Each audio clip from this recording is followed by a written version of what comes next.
Coach. Hey, evening, everyone.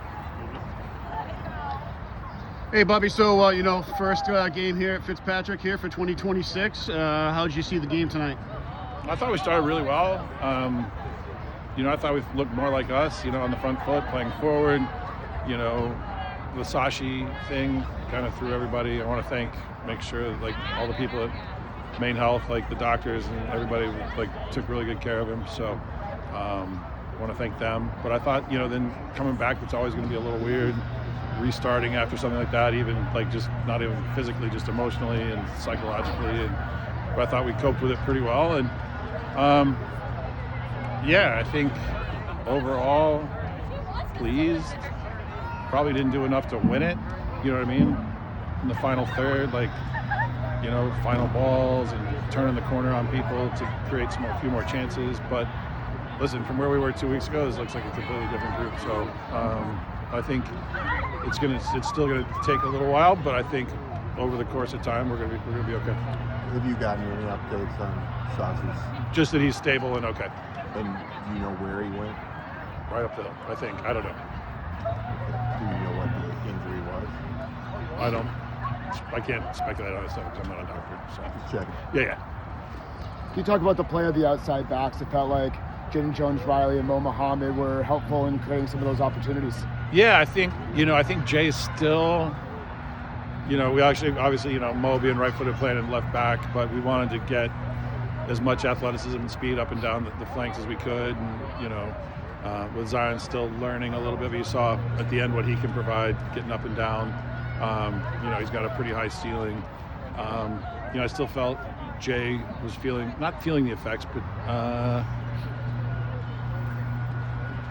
I felt like he had more to give. If you're going to be because he's coming back from the ACL, if you're going to be exhausted after 60 minutes, not 80 minutes because you played three-quarter speed. Just go, right? And so I think there were moments where he could have jumped into the attack and he was a little late, but I thought, that's something that we've lacked, the first month of the season. So, they were good. What do you want to see more of Zion? What does he have to continue to work on to make that spot his own? Yeah, I think part of it is just going from a forward to a defender.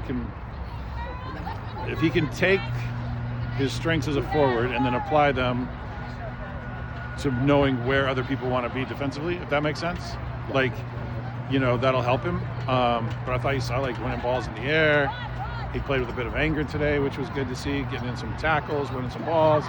So I think it's just going to take a little bit of time. It's just, especially at this level, you can't start to drop a guy in. It's not really fair to either. But he did well. Speaking of balls in the air, you had 3 corner kicks, and each one produced at least an opportunity. Yeah, it's a change, huh? Well, a positive change, right? Yeah.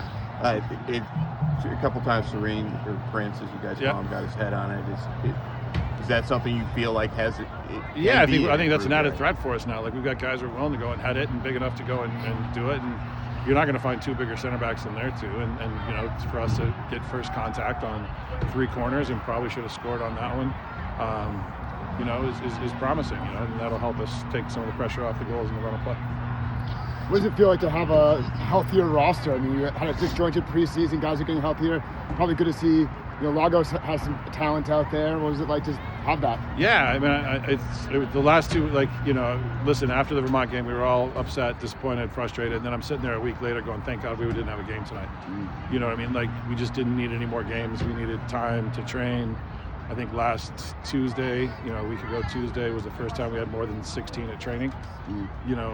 And so it's just been one little thing after another. And so, I told the guys after the Vermont game that we were going to treat this as the first game of the season. We were going to have the 2 games, obviously, but we were going to just focus on getting better. I think the last 2 weeks have been hugely helpful for that. To go back to Wada, obviously he's been such an integral part of the team ever since he showed up.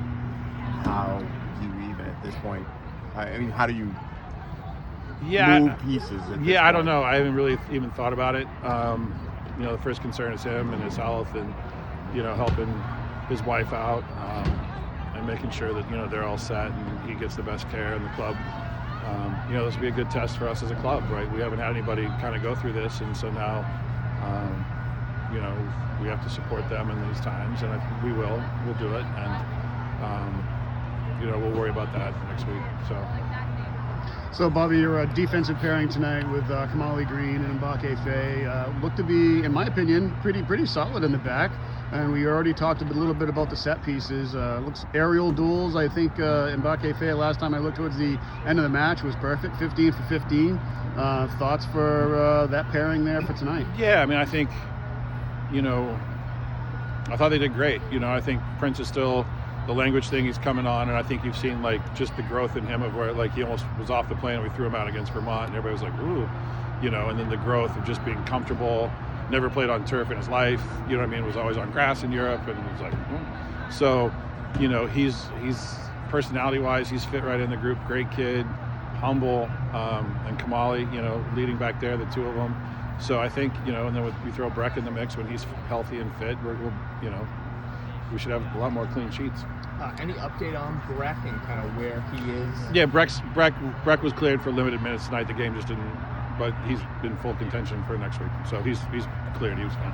What needs to happen in the attack? You have 3 straight games, it's just more reps, and eventually will fall your way. I mean, I just think it's choices, right? We the number of times we get to a spot you play with guys on their weak foot. But you got to get after people. You can't just cut it back and then go backwards, right? And then you got to have people running in it. So yeah, it's familiarity. It's a willingness to. You got to be willing to lose to win, right? So you got to take some more chances in there, find little combinations. But yeah, I think it'll and it's making the right choice at the right time, right? When to pass, when to dribble, right? I think there were probably a few instances tonight where you're just roll them in, and somebody takes an extra touch. You're like, oh. So, it's those things, and I think, part of that goes back to guys just want to do well so badly that they do poorly instead of just doing the simple thing, right? It's a very simple game made hard by coaches and players. So we do our best. Thanks, Bobby. Thank you, Coach. That's it. Thank you guys very much.